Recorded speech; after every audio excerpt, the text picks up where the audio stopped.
Henry and Gordon were lonely when Thomas left the yard to run his branch line. They missed him very much. They had more work to do and had to fetch their own coaches.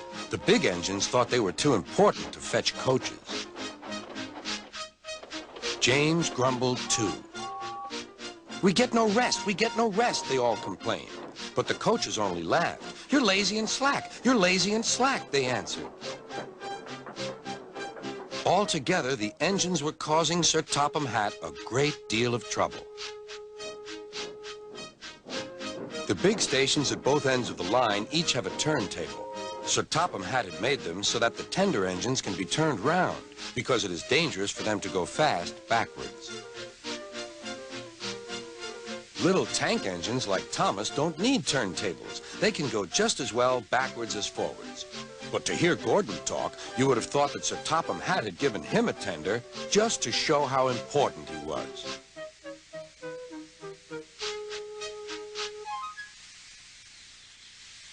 "You don't understand, little Thomas. We tender engines have a position to keep up.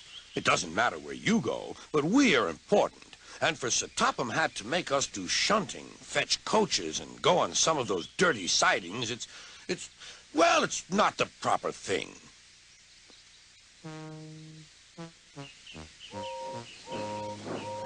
Thomas chuckled and went off with Annie and Clarabelle.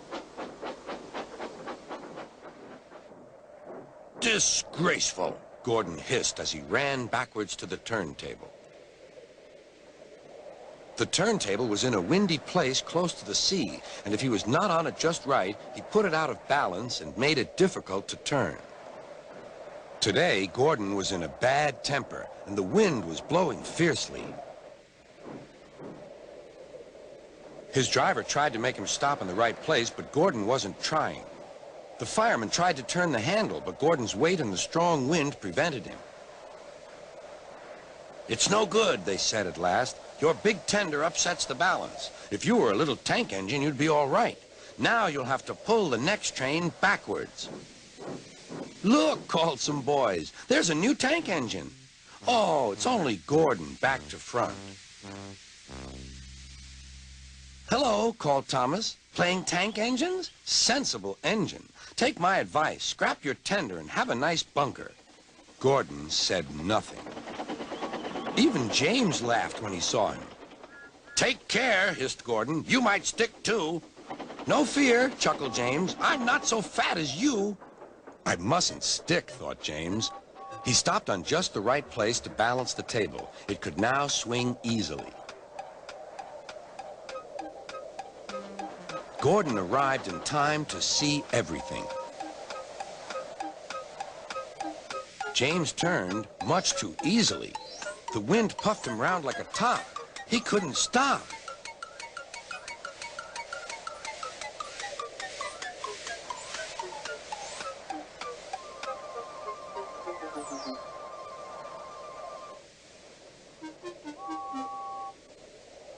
"Well, well," said Gordon. "Are you playing roundabouts?"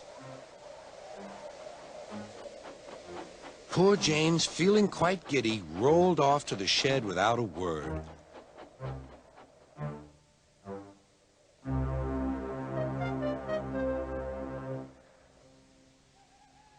That night, the three engines had an indignation meeting.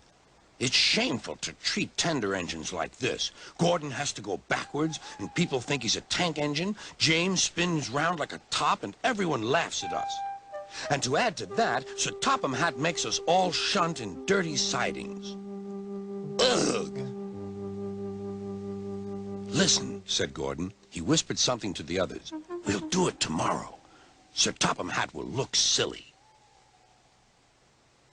The engines had decided to go on strike.